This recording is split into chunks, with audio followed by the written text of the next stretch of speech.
How's it going, everybody? It's Pilot Flame, and we are back with another FPL stream. Seems like we're doing quite a lot. We got a few people in the chat tonight. Shout out to OSRS Boomer. I think I pronounced that right. Masudi's in the chat as well. Zaka's back as well. Thank you, OSRS Boomer, for following as well. We've been chatting with a few people early on, so it's good to see that people are getting involved in the streams, which is nice because we're not only on YouTube, we are on Twitch here as well for the live streams. So if you're watching this on YouTube later as a VOD, be sure to come and drop by over on the Twitch stream so you can check us out on that. I'm just gonna refresh my team before I switch over. No, it hasn't updated as of yet, but nonetheless, we shall swap over to the team and see how we did for this game week. So, Zodiac is here as well. Make sure to get involved in chat. We have a few people on tonight, which is good to see. Everyone's probably happy because the game week was probably pretty good for most people. If you captained Bruno Fernandes, you'd probably be happy about that. If you had Salah and you saw his masterclass coming off the bench, you're probably happy with that. A lot of people have Grealish. They're probably happy with that. The only problem was that it's a week of what could have been, unfortunately. I was sitting on 10 points with Charlie Taylor. He could have had some points. Chelsea ended up keeping a clean sheet, but Chilwell unfortunately got injured and got subbed off, like Masudi just said in the chat. Lamptey didn't play, so there was a potential chance I could have had Ailings -1 off the bench, which would have been terrible. But Kilman is going to come in for him and get me 1 point. So didn't quite make the 80 mark, but I think the top 10k average was around like the high 60s. So definitely a green arrow. We got back basically the red arrow that we had like last week or the week before. I'll actually just show you. So these two red arrows that we had were basically reversed this week, and we're going back to similar to where we were in Gameweek 11, which is exactly where we want to be. Could have been potentially slightly better if we had kept had the clean sheet still with Charlie Taylor, but overall we'll definitely take the green arrows as they come. Let's see what everyone's saying in the chat. Masudi got 90 points. Was really counting on Chilwell. Really sucked he got subbed early. Could be out for a little while too. That's both Chelsea's fullbacks down potentially for the Arsenal game, which could be quite important for them. Zodiac got 89 points. If it didn't transfer out Vardy for Bamford, would have been 10 points more. Potentially, yep. That's definitely Vardy was a really good pick the last couple of weeks for sure. You're so right on what could have been. Yeah, literally I was sitting on like Taylor, like Kilman playing was stopped me from getting, basically saves me 2 points. Taylor could have had 10 points because he would have got a clean sheet, assist, plus a bonus point. Chilwell could have had a clean sheet plus potentially bonus if he would have stayed on the pitch. And we would have been looking good. So one person that I know in one of my other mini leagues, he actually had Lamptey in his lineup and he didn't play. As well as Reece James. So he got Kufal's 1 point off the bench, but he also got John Stones' 8 off his bench, which is quite good as well. So not too shabby there, I would think. I got 110 and was still slightly disappointed. Hey, any week you get 110 points, I don't think you can be disappointed. Triple digits is few and far between, and a 500k rank jump is quite good. But yeah, you could have had 115 plus. There's always ways to find ways where you could have got more points overall. 69 points. My midfield was good, decent attack, except defense was crap. Except Cancelo, yeah. Mine was a lot. I have a lot of first team injury problems in my team, and that's kind of what. And my bench kind of almost hurt me this week. I almost had Ailings -1. Yeah, Zodiac went from 1.81 mil to 1.29 mil. It was a good jump. OS went from 731k to 220k, which is fantastic. Justin's 8 points off the bench. I've seen that happen with a few teams I've seen on Twitter. So yeah, a lot of teams doing quite well, and that shows with the average. The average in the top 10k was close to 70, whereas the overall average was like 60 or higher, something like that. It was quite high this week. But basically, the way you got the high score this week is, did you captain Bruno or Salah? If you didn't captain one of those two, you're probably looking at a red arrow this week, because Timo Werner only got an assist. Kane and Son both blanked. Vardy would have been okay if you captained Vardy. Kevin De Bruyne was he only got himself an assist. But out of the Holy Trinity, the Fernandes, Salah, De Bruyne Holy Trinity, if you captain Salah or Fernandes, was only 1 point in it, but if you captain one of those two, you were looking quite good, with Vardy being a close second overall. But if you look at my team here, so we brought in Sanchez and Taylor. Taylor was almost going to get me a massive hole, but unfortunately didn't do so. Tellez didn't play. Well, he did. He came on for Luke Shaw. I think he only ended up with 1 point, so we made 4 points on that transfer. And we lost 1 point on McCarthy, because McCarthy ended up getting save points. So I think he ended up with 3 points over Sanchez. So, and now McCarthy has potentially easier fixture than Sanchez, which is not great. But Brighton are terrible, so we just have to stick with it, unfortunately. Can't believe the amount of Kane and Son owners. Almost 2 mil total players didn't captain Salah for that. Yeah, exactly. It's just a bit crazy on that front. Like, literally, Kane and Son not getting points this week was so refreshing to see. Like, it was so refreshing to see, because them not getting points like means that they just didn't get just absolutely ridiculous, you know, red arrows everywhere. Because basically, if Kane and Son had like linked up again and got a goal and assist each, everyone's getting a red arrow basically, you know, for the most part. Or the average is just way higher than what it should be. Like, I would be sitting on 79 points with probably a small red arrow, which is just ridiculous, you know.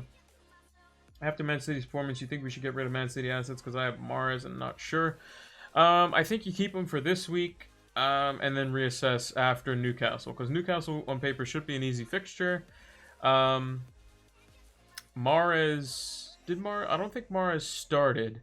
But it depends on if he plays in you know, the midweek fixture, because they have Arsenal tomorrow in the Carabao Cup, so you have to kind of pay attention to that. If he doesn't play in that, then I would say keep him. If not, I'd probably say potentially sell him. Captain Grealish, decent choice. Had Salah and Bruno, so I'm not mad about it. Exactly, yeah. Grealish 10-pointer makes 20 points. You know, it's not, you know, you're missing out on, 6 points either side of it. But again, that's not the end of the world. If you have all 3 of them, then and you captain one of them, you're looking pretty good too. And Man City defense is looking good. I think it's actually not as good as what people would think, to be honest. I think that they're getting away with it for the time being, but I think there's going to be a game where City gets exploited. There's just a team that hasn't done it yet. I'm actually, when we go look at the fixtures, I'll see if I can pick a team out that could potentially do it. Because basically the way City's playing is they're playing with 2 effectively holding midfielders. You have Gundogan and Rodri. They're playing Cancelo, they're playing Walker, and they're playing their 2 center backs. We know Walker potentially has a mistake in him. Stones has a potential mistake in him. The problem is that in front of them they have no pace.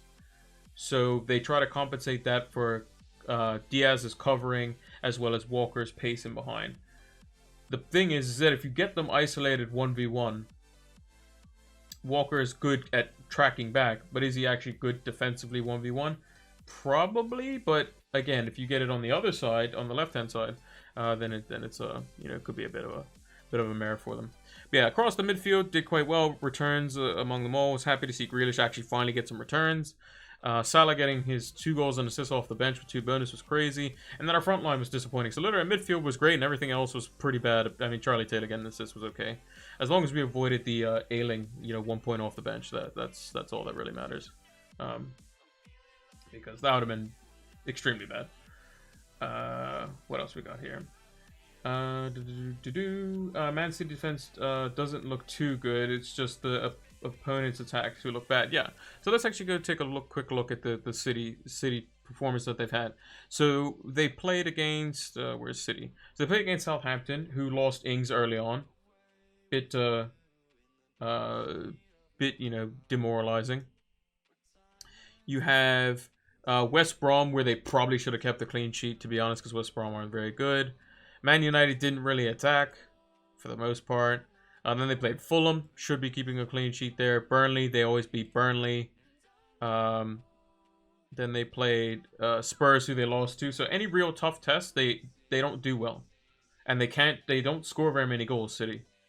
Like, look at the amount of goals they've scored since, like, game week 8. 1 versus Liverpool. Okay, sure. None versus Spurs. Okay, 5 versus Burnley. That's just a historical fixture that they're good at. Only 2 versus Fulham. None versus United. 1 versus West Brom. 1 versus Southampton. And they have Newcastle this week, who, in recent times, has given them quite a bit of trouble. So, we shall see on that front. What do we do with Chilwell? Probably wait for the news. If you're like me, so let me see if I can get my what's the name up here. So I bought Chilwell when he was 5'9". So Chilwell for me can go down once and he's fine. How's it going, Mono?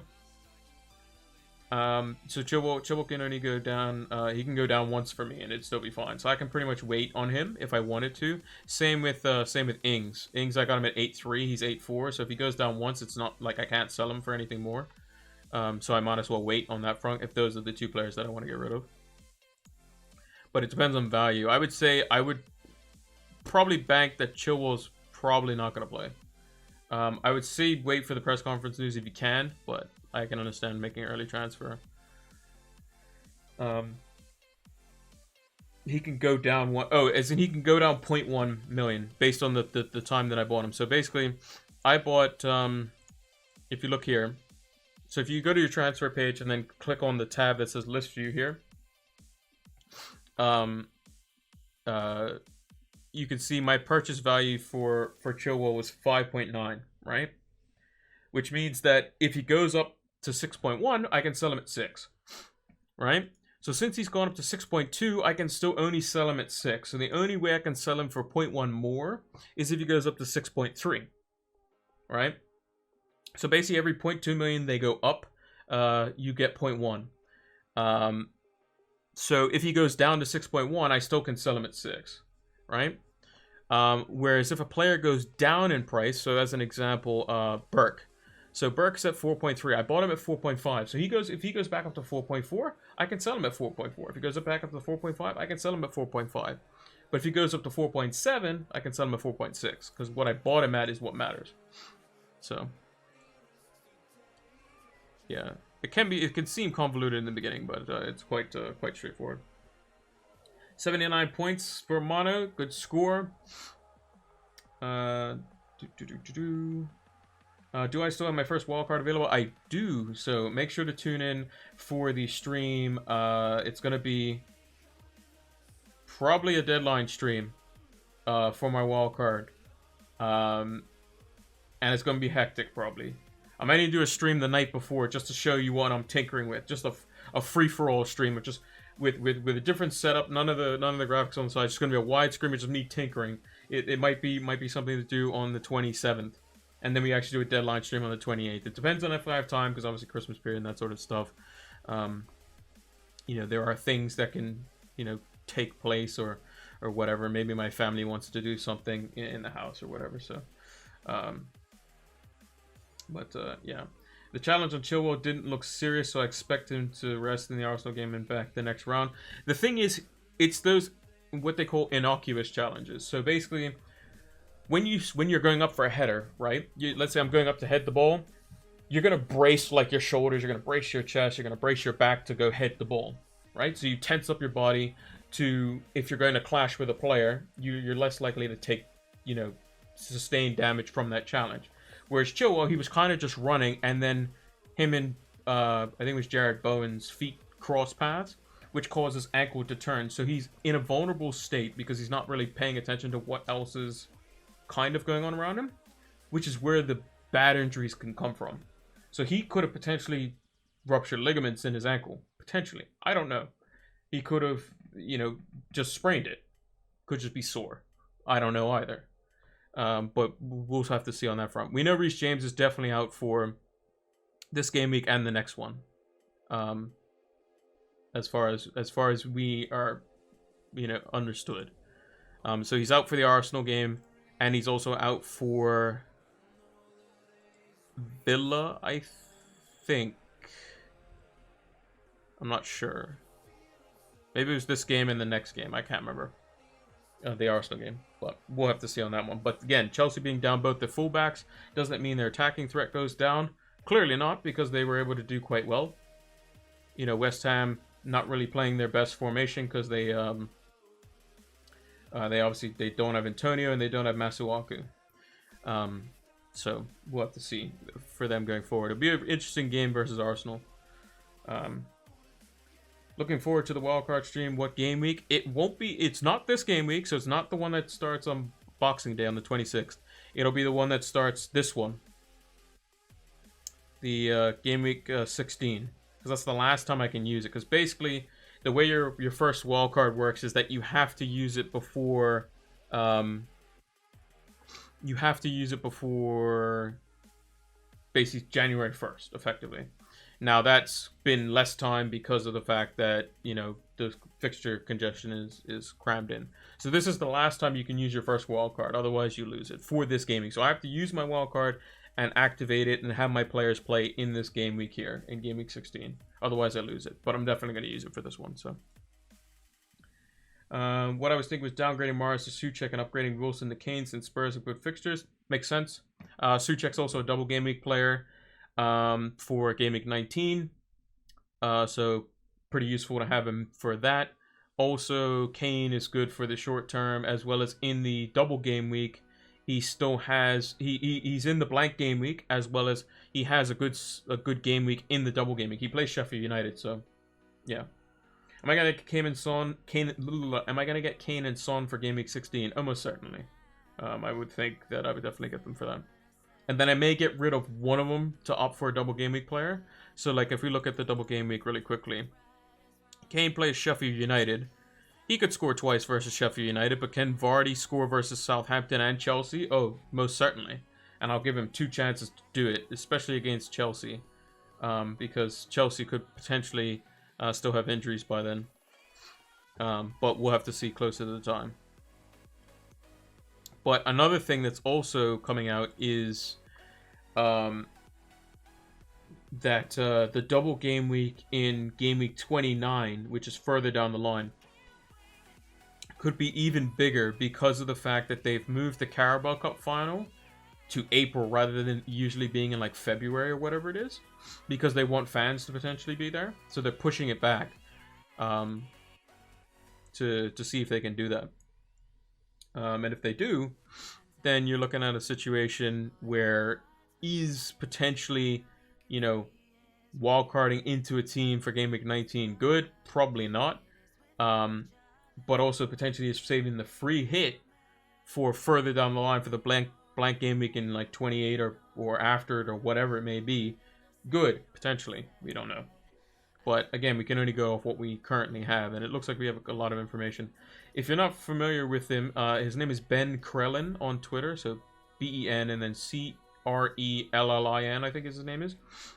He has basically he does like fixture spreadsheets and can basically figure out what fixtures we're going to be getting and how you can basically allocate your chips and that sort of stuff. So it should be quite interesting to see what he says.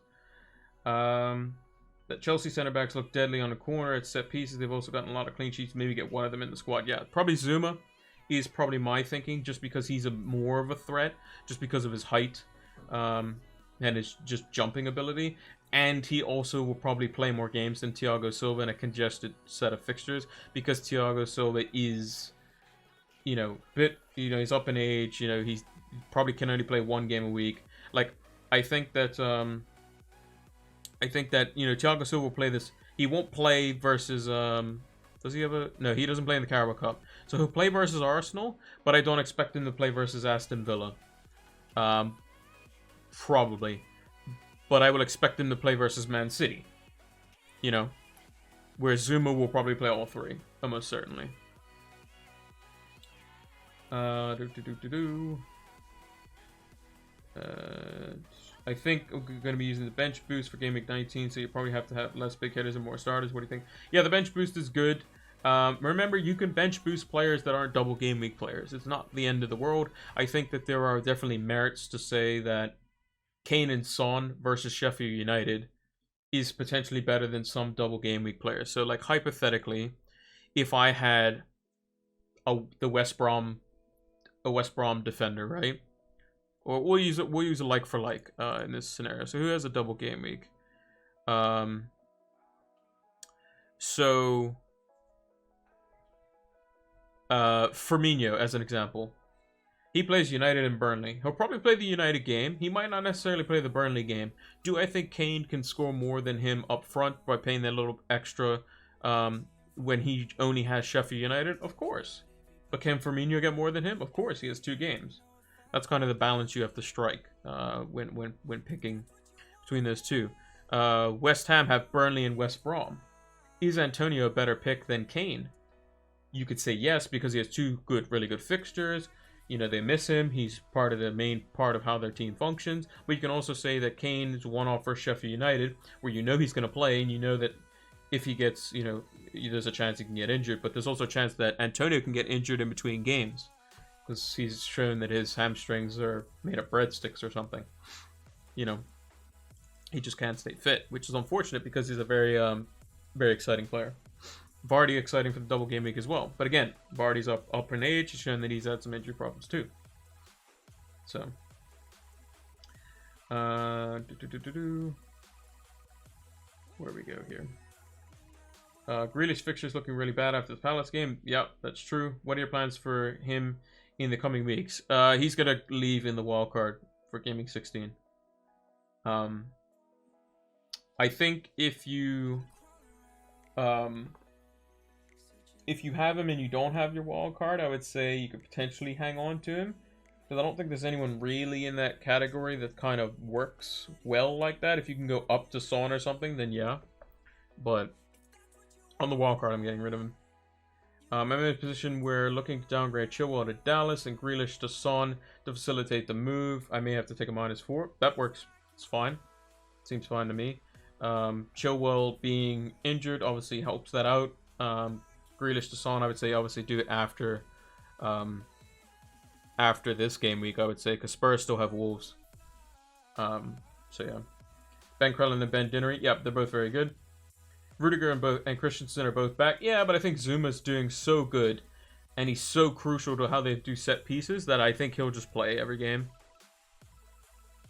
Zuma's going to be like United's Harry Maguire. He's going to be like Man City's Diaz. He's going to be like Liverpool's Fabinho. He's going to be like Spurs' Eric Dyer. You know, they're not going to get dropped, like, almost ever. Maybe he gets 1 rest. But when that comes, we don't know. Thinking of going triple West Ham defense in the double game week. Yeah, could be good. You can go like Kufal, Ogbonna, Fabianski or something. That probably looks good. Old school Burnley move. Yeah, I mean, possibly two clean sheets for West Ham. Burnley's probably a little bit more suspect, I would think. Yeah, but Burnley, when they had a double game week and they had 2 really good fixtures, it was like you were never getting their attack. So it's like you go Nick Pope, you go Tarkowski, and then you go like one of the cheaper defenders like Taylor or something like that. But yeah, that's why I got Taylor in early, because he could potentially go up in price. He got an assist today, which is something I didn't expect. But again, cheap way in. Oh, Cresswell is another one, yeah, because Cresswell's on set pieces. I'm not sure how long Masuaku is supposed to be out for. If anyone knows that, let me know. Because it says unknown return date here. I don't know if they gave a return date as to when he could be back.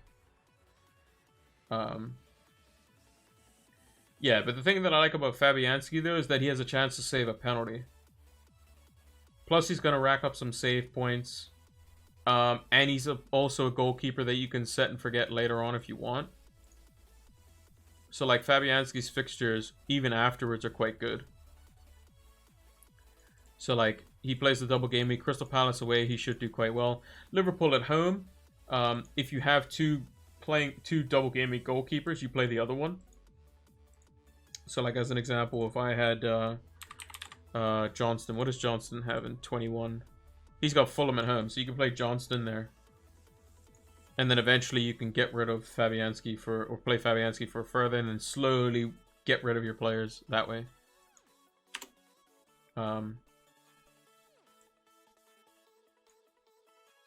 But yeah. You going for two cheap 4.5 keepers? It's either going to be like Johnston and Meslier, or it's going to be like Johnston and Fabianski, one of the two, probably. Cresswell played a center back when Masuaku is fit in a 5-man defense. Yeah, exactly. But Cresswell was also like overlapping as well. He was doing underlapping runs as well. He's on set pieces, which is something like if you're Cresswell and Ogbonna, they get a clean sheet, and you get a Cresswell assist to an Ogbonna header. It's like, okay, yeah. Yeah, McCarthy's gone from my team. Yeah, we got rid of him for Sanchez, which in hindsight doesn't look too good considering that Sanchez has West Ham and Brighton are awful, and McCarthy is going against Fulham. So, yeah, it could be a bit of an issue there. Plus, we also lost 0.1 on McCarthy. So we bought McCarthy when he was 4.5. We sold him, and he had already gone up to 4.6. So if I want to buy him back, I lost 0.1 on him. But I don't think I will. Because I don't think, like, Southampton just does, like, they look good, but they don't look like they're going to win good. Which is something that maybe it's the lack of Ings or something, I don't know. I think their start was good, but I think now that Ings has been out, they seem to be kind of dwindling a bit. Like, they just didn't look really at it. Like, they look like they're going to be one of these teams that look really good, but overall, probably some games won't really deliver with what they should be doing.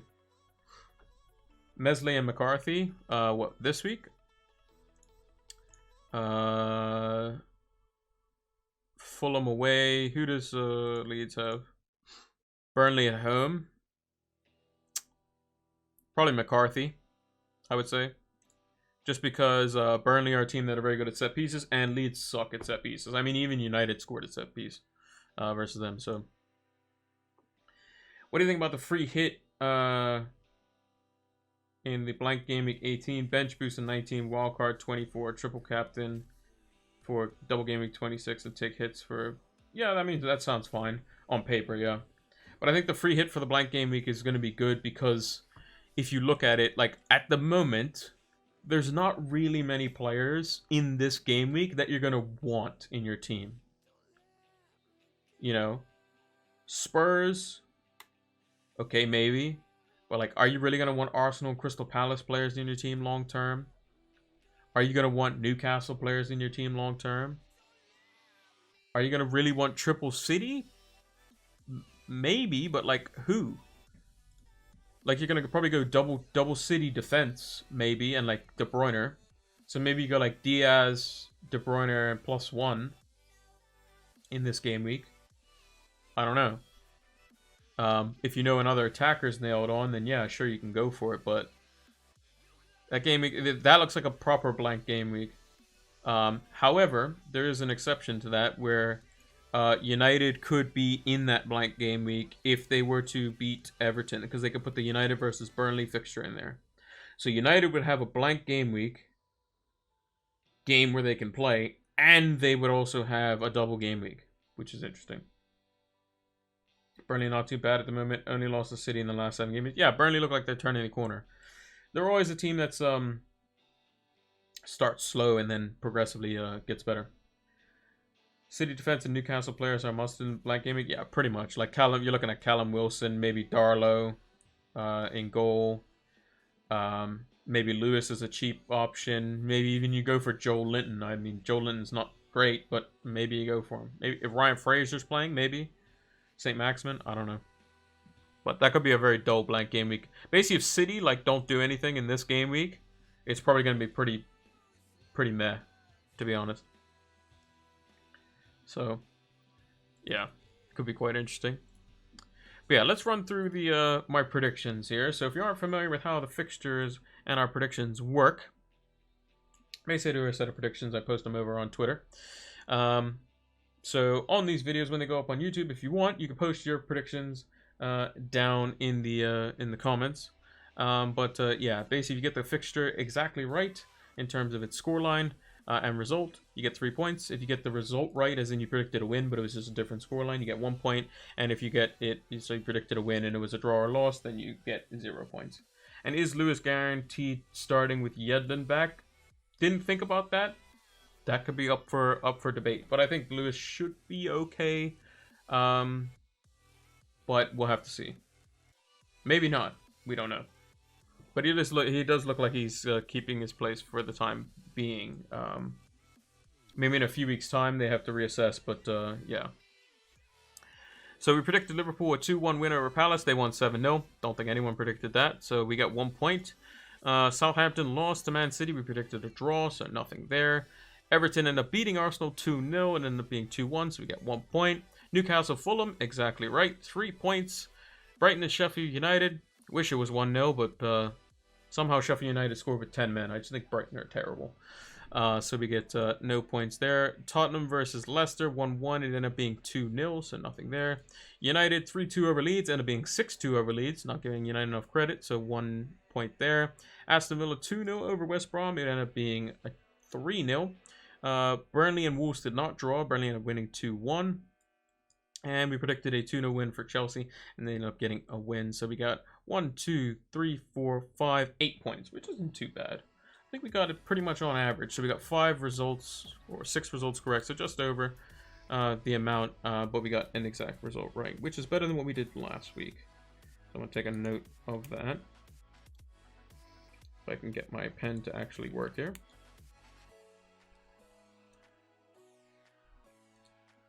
If I can get my pen to work.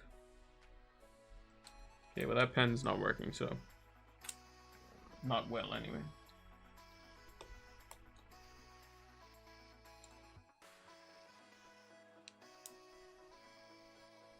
Yeah, that pen's not working. I gotta get myself a new pen. But anyway, we got 8 points overall. Clean sheet, we got the Aston Villa one right. Sanchez, only 2 points. Holgate didn't keep a clean sheet, but I don't think he was involved in any of the goals, I don't think. No, so he didn't get anything. Did Pulisic get anything for Chelsea? He did, he got an assist, so we got that right.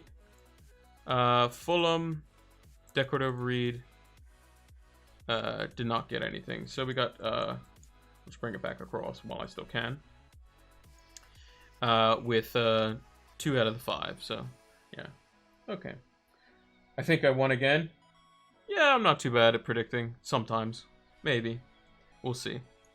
Yeah, I think the big surprise of the week was Liverpool beating Crystal Palace 7-0 with Salah on the bench, and then he comes on and gets 3 goal involvements, which was pretty nuts. Yeah. City only scoring 1 versus Southampton. Southampton losing Danny Ings again. Potentially longer term now with a hamstring injury. Leicester beating Spurs was quite interesting. Brighton are just terrible. Like, honestly, the teams that should get relegated this season is Sheffield United, Brighton, and Arsenal. No, I'm joking, honestly. Sheffield United and Brighton probably. Arsenal, well, if they don't pick up their act, they might get relegated. But I think it might end up being West Brom. But with Big Sam Allardyce in charge, you never know. So, let's see what we have for predictions for this game week. Bring over my notepad. So Leicester, Man United. I'm pretty torn on this one because Leicester have been, you know, when they play against better teams, they're doing quite well. But it's at home, so they aren't doing as well at home. They do well away from home. So what do you guys think in the chat?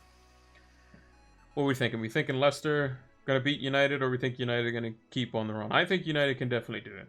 And I think, you think it's going to be a 1-1. What else we got? Potentially, Mono's going with a 2-1 United.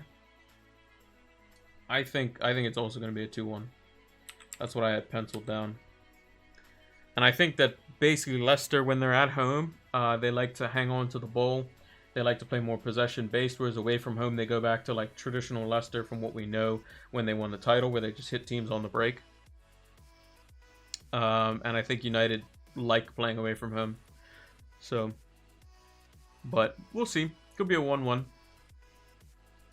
I think it's not the end of the world for both teams. But both teams will definitely want to win because they want to keep chase with Liverpool, who have West Brom this week. They're probably going to batter them, so... Aston Villa versus Crystal Palace. I think it's probably going to be a comfortable win. I think 2-0. I think Villa's defense has been quite good, especially with Martinez. OS has 2-2 Villa Crystal Palace. Interesting. 2-1 for Mono. 3-1 for Zaka. Depends on Manu Boss and a strange starting squad sometimes. I can tell you exactly how United's gonna set up in this game. They're gonna set up pretty much the exact same way as they did versus Leeds, for the most part. Maybe Dan James doesn't play. Maybe it's Cavani that plays, because sometimes Brendan Rodgers plays 3 at the back, and I think you need Cavani's movement to pull them apart. But Shaw could potentially be injured. Our center backs all have like knocks at the moment, so that could be a bit of a problem. We'll have to see what United team comes out in midweek to kind of judge it, mainly. But I think United could definitely win. I'm going to go with 2-0 Aston Villa. Fulham versus Southampton, I think they'll probably win 2-0. I think Southampton's defense is decent.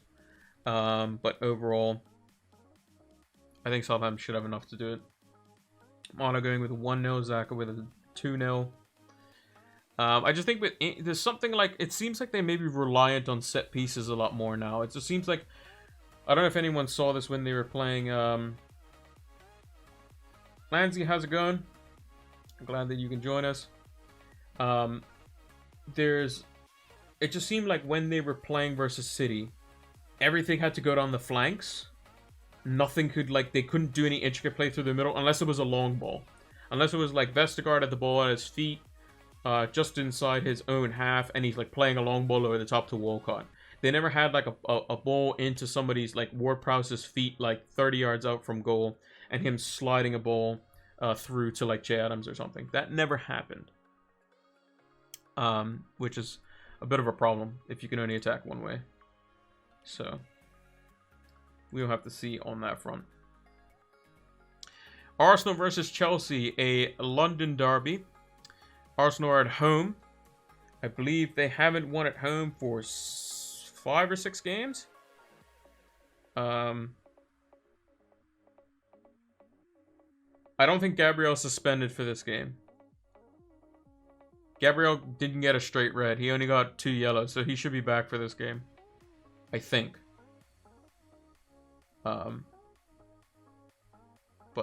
Yeah.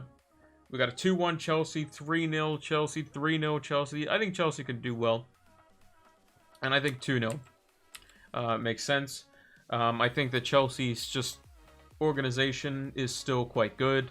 I think that Arsenal find it even tougher down on the wings, because they'll have someone a bit more disciplined at right back in Azpilicueta, because I think Reece James will be out.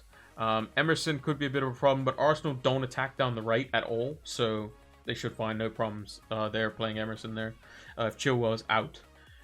City versus Newcastle. Historically, this has been quite tough for them in recent years, because I remember there's been plenty of 1-1s, there's been 2-2s. Mono's going for a big scoreline, 4-1 City, 3-0 for Xhaka for City Newcastle.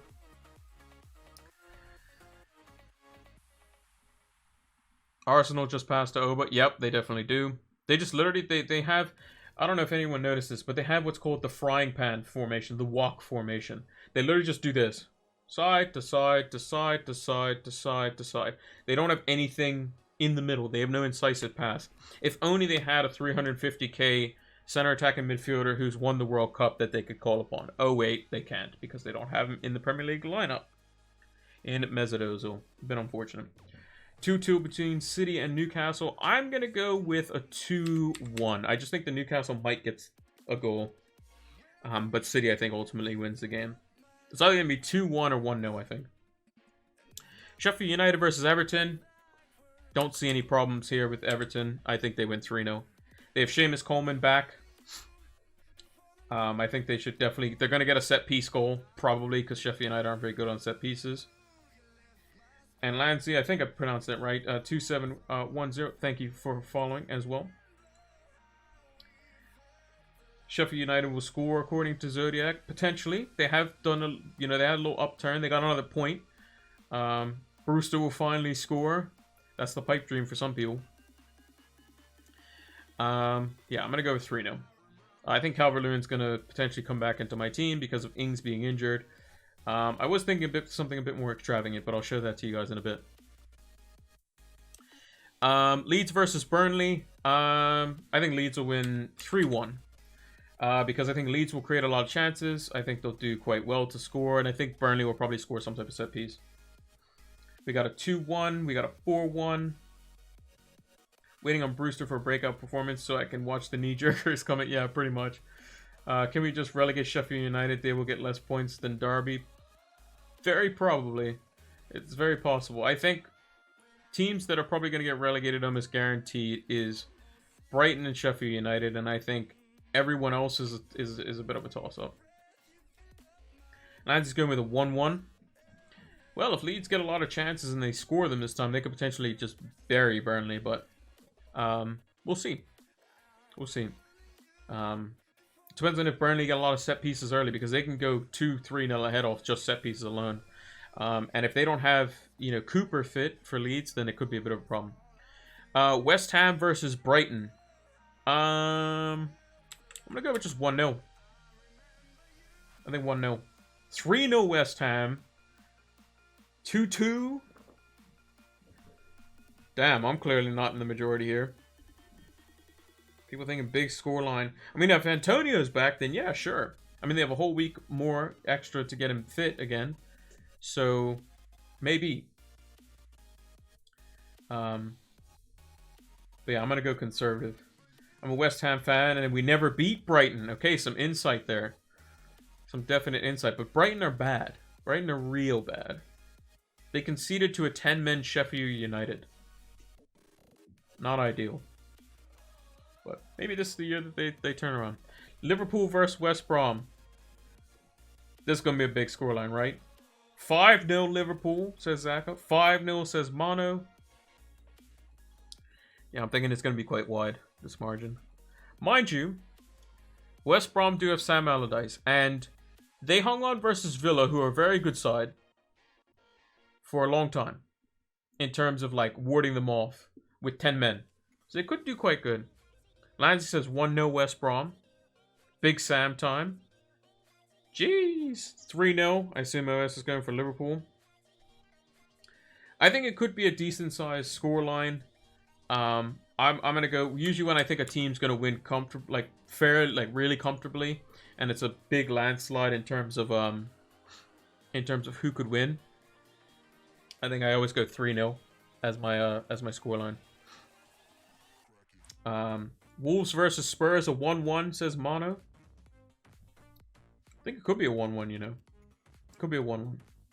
Last manager to win at Anfield was Big Sam. Ooh. Is that true? That could be very interesting. I don't think it's going to be an easy game for Liverpool. Wolves 1, Spurs 2. 0-0, says OS. Could be a 0-0. But again, at Molyneux, you'll think that Wolves will try to have more of the ball.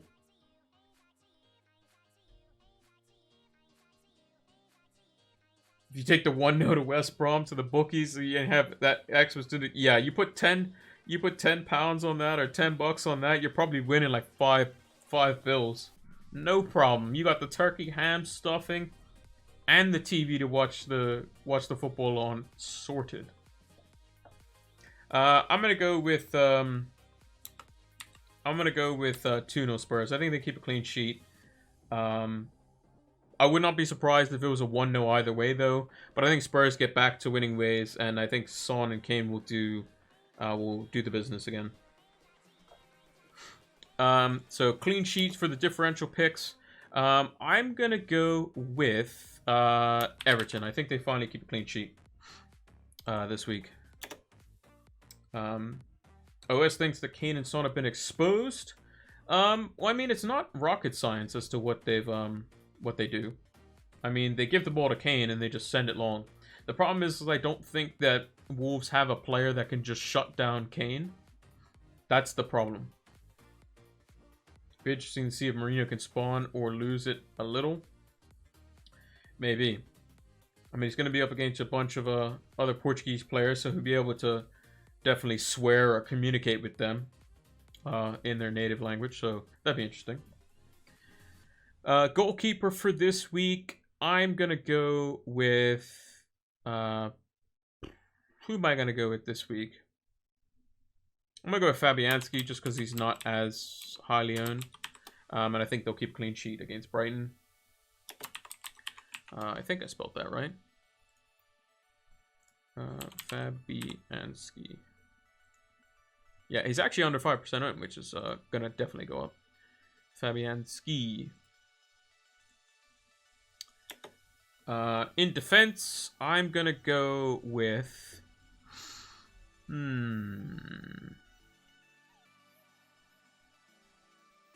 How well owned is Kufal? 3.3% owned? Oh, yeah, we're definitely good with Kufal. Kufal's been nuts. Kufal from West Ham. He was excellent today. I believe target is over 5% owned, I think. Oh, no, he's 3.6. Yeah, so you can go with him as well. But yeah, I try to go with player... differential means like a player under 5%. Or at least try to. Sometimes it's a bit more difficult with the goalkeepers. A clean sheet is just... I'm just picking who's getting a clean sheet. In midfield...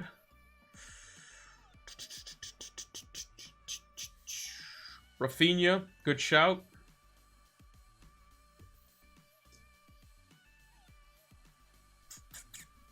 Trying to think who else.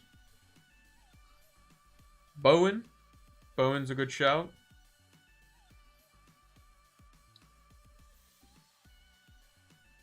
I'm trying to think if there's anyone stand out. McSauce? Yeah, maybe.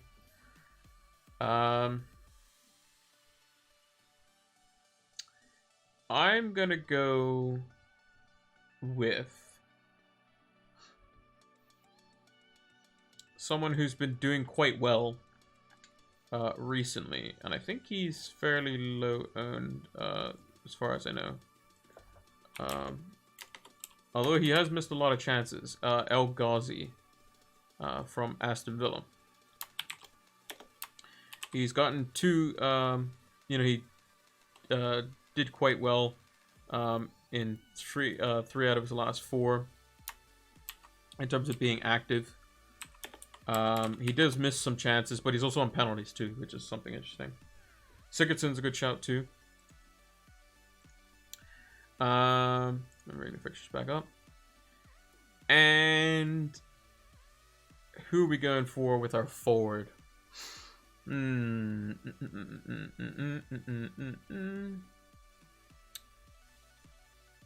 gonna go... Martial is a good shout. Fabio Silva's potentially a good shout. Rodrigo is a forward.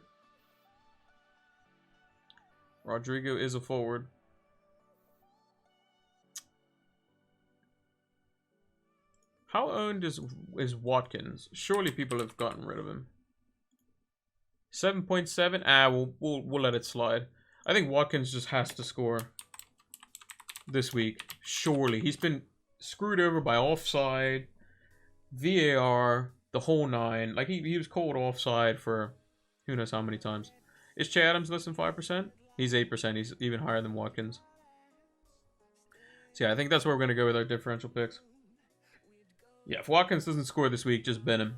But I think he should. I mean, he's off penalties now, which is kind of unfortunate, but... let's get rid of that. Okay, so this is my current team. Firmino. Glad that you brought that up.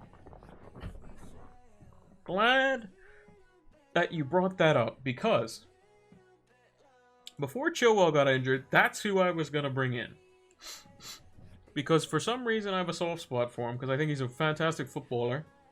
And I think that now that he's gotten his, starting to get his shooting boots on, Firmino could definitely do some damage. In that department. He's very good in the air too, very underrated in the air.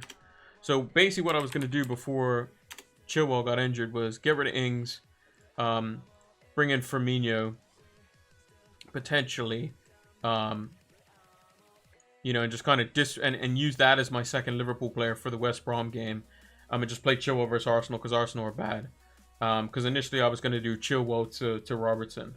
But now that Ings is out, that kind of poses another problem. But yeah. Ben Rom in my team for Moyes to start his adopted son instead. Oh, you're talking about Mark Noble. Firmino too hot and cold, just like Rash or Jesus. I feel like Firmino is like Conte, amazing footballer, not too good at FPL player. That's true. That's true. But the thing is, Firmino is getting. He seems like he's making more runs. He's more confident now, and could potentially do well. Like Firmino is also very streaky FPL wise as well. So like he's hit 2 hot patches here. And if Firmino's playing well, then Liverpool are basically unstoppable. Because you know what you're getting out of Mane, you know what you're getting out of Salah. The only risk with Firmino is that is he potentially going to get rested? He starts pretty much every game in the Premier League. Actually does start every game. He just gets hooked early sometimes. Have a good night, Mono. Thank you for joining us. Fornals, he gets hooked as well, I would say. I don't think he's a forward, though. Isn't he a midfielder? Yeah, he's a midfielder. But the other option that I was going to think about before Ings was just basically going from Chilwell to and just bringing Robertson. That was going to be my other transfer. Really need to go to sleep. Work tomorrow. Clock is 2 a.m. Have a good night, Zaka. Thank you for stopping by. Glad that you could join us here on the stream. Glad that a lot of people joined in tonight, which was a surprise. Maybe it's because everyone had a good game week, potentially. But yeah, this is what my initial plan was, to bring in Robertson and then go with Adams, Ings versus Fulham, Bamford playing, Fernandes, De Bruyne, Salah captain, Grealish, Robertson, Ayling, and Lamptey with Sanchez in goal, or Ayling and Taylor with Sanchez in goal. That's what I was planning on going with. But now I have to potentially move out Chilwell because of the fact that he could be injured. But I could also have to move out both Chilwell and Ings. So probably the most sensible thing to do for this week, if Ings and Chilwell are both out, just get rid of Chilwell. Bring in Robertson as a second midfield, second Liverpool option, and then just get Calvert-Lewin because he plays versus Everton, or as Jones says in the chat there, you can get a Chelsea player against Arsenal. So I could go for Zuma because I know he's gonna play versus Chilwell. I can bring in Firmino still, or I can get Timo Werner, who's, I mean, surely he's bound to score. I mean, he's been so unlucky. Zodiac apparently might go for both TA and Robertson. Could be a good shout. Could be a double clean sheet, some returns. I mean, if you look at their 7-0 win over Crystal Palace, all of their defenders except for Fabinho got an assist. So Robertson got an assist, Trent got an assist, Matip got an assist. All their front three scored, and Salah scored off the bench. So Mane, Firmino, and Minamino scored. Giroud, I think Abraham scoring a brace tonight probably rules that out. I think they'll definitely they might want Abraham. Maybe they play Giroud because he's against Arsenal and he knows what they're about. And he did so well versus them in Baku back in the Europa League final. When was it? 2 years ago? 3 years ago? Whenever it was? 2 years ago? Can't remember. But it was basically when Giroud and Hazard just tore them to bits. But yeah, I could do that. You know, I can still bring in a Liverpool defender, bring in Matip because they have a full week off. And he should be fine. I could technically, if I wanted to, bring in Vardy because I know he might score against United because that's what he does. He scores against the top teams. But I have all the way up to 10.3. If I knew Aguero was starting, it would be perfect. Because he's exactly 10.3. If I knew Aguero was starting, I would bring him in so fast because he destroys Newcastle for a living. I would do it in a heartbeat. Yeah, and if Ziyech is fit, again, there's so many different things I can do with just a -4, with the 2 players being injured. Like, I'm probably going to have to do it this week. if I can potentially, so if Chilwell is, I'm not opposed to playing Ayling versus Burnley, Taylor versus Leeds, because it's going to go one of two ways. Leeds are going to destroy Burnley, or Burnley are going to win like 1-0. Either which way, maybe Ayling and Bamford get something, and Taylor gets a clean sheet. Lamptey versus West Ham, I think he should come back in. Maybe they get something there, but I'm not hopeful. And then Sanchez, obviously not great, but my midfielder's looking good for this week, though. Watkins for Aston Villa, again, just been so unlucky. Just a bit unlucky for him, to be honest. But if literally, that's why I have to kind of wait. But I have the luxury to wait, I think, because of the fact that I bought Chilwell at 5.9. If he goes down to 6.1, I can still sell him at the value that I can sell him at now, which is 6 million. Ings, I bought him at 8.3, so if he goes down to 8.3 from 8.4, I can still sell him at that value. So I might as well wait. And I don't have to wait insanely long. Like, if you look at when the game week starts, which we will be doing a deadline stream for, so make sure you all join us for that. And a lot of you joined us for this one here. So make sure to check us out for that. We will be on 1 hour before, so it's 7 a.m. is the deadline my time, which means I'll be up an hour before, which is 6 a.m. my time, which is 1 hour. I'm 1 hour ahead of Eastern Standard Time. But I'm 4 hours behind UK time. So this is a 11 o'clock deadline for UK, if I'm correct. So we'll see. But yeah, 5 a.m. EST is the start time for the stream. Chilwell will be fit.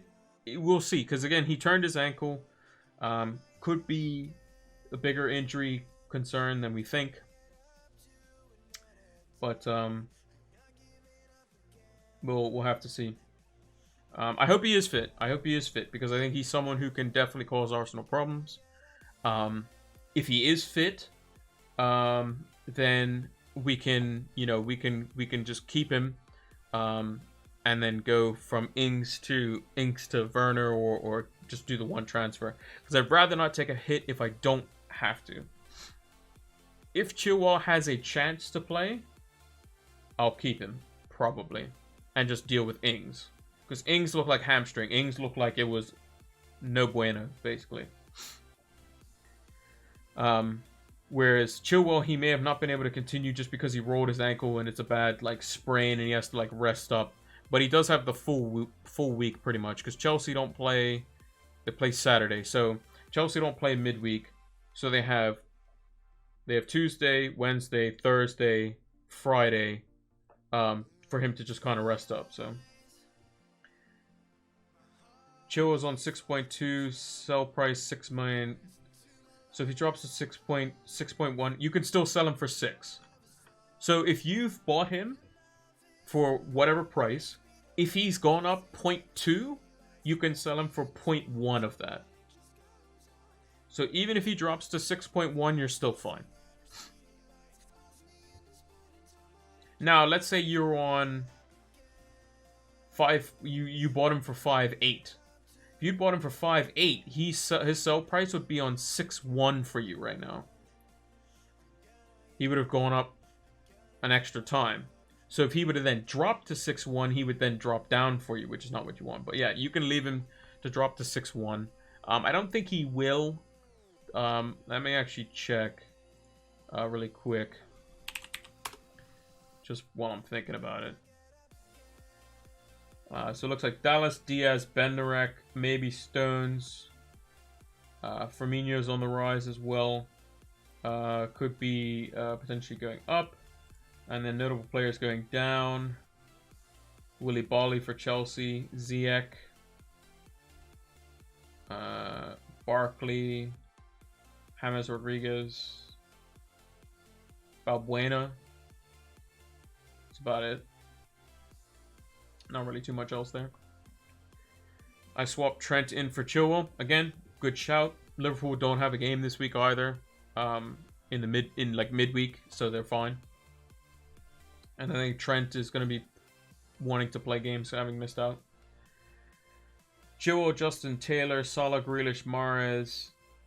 Bruno, Son, Bamford, Wilson. What transfers think I should do for this game week, keeping in mind I have 3.1 in the bank and Brewster, Mitchell, and Dunn on the bench? If you have to use a transfer this week, I would say potentially Mahrez to De Bruyne. If Chilwell is injured, you can always just downgrade straight to Zuma if you wanted to still keep a Chelsea defender. If you think that Mahrez is going to start, then you can go up to a Liverpool defender. But yeah, it also depends on, are you planning for the double game week too? Yeah, if he doesn't play in the cup, I would expect him to play. But I've also seen Mahrez be benched 3 times in a row, so it's a bit wonky on that front. But yeah, it all depends on what Pep does in the cup. But again, he could play Mahrez 90 minutes in the cup, and then he could play 90 minutes versus Newcastle. Like, Pep's just kind of weird. But yeah, just some closing thoughts on potential transfers. Ings is almost certainly going to go if I know that he's out for this week. Chilwell might go. Players I'm looking at is potentially Aguero up front if I know he's going to play. Firmino could be another one. The most sensible one is probably Calvert-Lewin. Just go Calvert-Lewin and like Robertson or Trent or something like that. That would probably be the most sensible thing to do. To fix both if both players are injured. And then I can play Robertson. I can play Ayling. Just play the Leeds boys and back them versus Burnley. And then I'll play Lamptey probably. So that, you know, shouldn't be too bad overall. And then obviously play the 4 in midfield, 3 up front. We're going to see, have you seen that Nuno can get a game suspension because of something he said about Lee Mason after the Burnley game? Did he actually? I did not see that.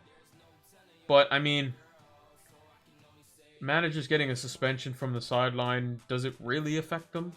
If anything, it could just be a rocket up their tail, you know? And make them just play even better. It's possible. Oh, he said something in the interview? That'd be interesting to see. Was it like something about like a potential penalty or something like that? Or maybe calls that were going against them? I mean, Nuno is usually one of very few words. Because if you've seen any of his press conferences, it's like, Nuno, what's wrong with your team? What are your latest injury updates? Copy and paste this phrase. We have some problems that we have to deal with, but we will assess them. That's literally what he says every time. I don't think we get a suspension, but it can happen. Yeah, it's possible. I mean, if it's Jose Mourinho, he probably gets suspended. If it's Pep Guardiola, then he's fine. That's usually how it works. But, yeah. So this is the team currently. I don't think anyone's surprised to see the captaincy going to be on Salah. But the players that are probably going to make way this week is probably Chilwell and Ings, potentially for a -4. If I think that Chilwell has a chance of playing, he probably stays. Ings will almost certainly make way if he's injured. For probably Dominic Calvert-Lewin or someone of that sort. If I know that Aguero's fit, I may take a punt on him and look for a cheaper defender than Chilwell and play them. So keep an eye out for that. But yeah, let's move over to the big camera here. Thank you all for joining us. I'm just going to post some of the emails that you can get if you do subscribe to the channel. Again, it is appreciated, but not, you know, not needed. Your support enough in the chat tonight was fantastic. This is how we want to grow. This is how we want to, you know, get involved. So it's glad to see a lot of people getting involved in the chat tonight. And hopefully we can get just as many, if not more people, for the deadline stream, which we'll be doing at 5 a.m. EST. So 1 hour before the FPL deadline, whatever time zone that is for you, for Game Week 15. Also, if you want me to do, you know, a stream, just a tinkering stream on the 27th, because I will have my wildcard active then. We're also going to have a deadline stream for that as well, because it is a holiday on the day after for those that celebrate Boxing Day, because the Boxing Day is on a Saturday, which means the holiday is on the Monday, so get the Monday off as well. So he talked about that he never want Lee Mason to referee the match again because he can't control the players, they get nervous, and some more. Yeah, you may get a little bit into a little bit of trouble for that. But yeah, make sure to go follow us over on Twitter so you can get all the updates. Make sure to subscribe to the YouTube channel. Thank you all for joining in the chat tonight. Much appreciated. And then if you want to join us on the next stream, make sure to check the pinned comment down below on this video that's going to be over on YouTube. And you can see when the next stream is. But it's going to be the next deadline stream. I'm going to be looking to do the Spurs, like kind of how they lost, basically.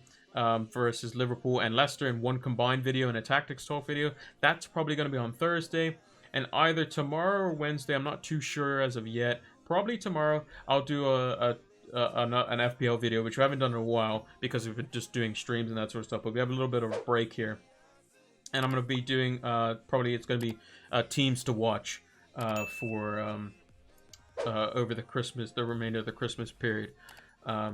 And going into the new year for the next like 4 fixtures or so, especially into the double game week. So that's going to include game week 15, 16, 17, 18, and 19. So make sure to check those out. I might have to do some rearranging for graphics. Maybe it's going to be players. I don't know. We'll see. I'll just post the video. Yeah, it's a bit hectic, but yeah. Thank you all for joining. And until the next one, take care.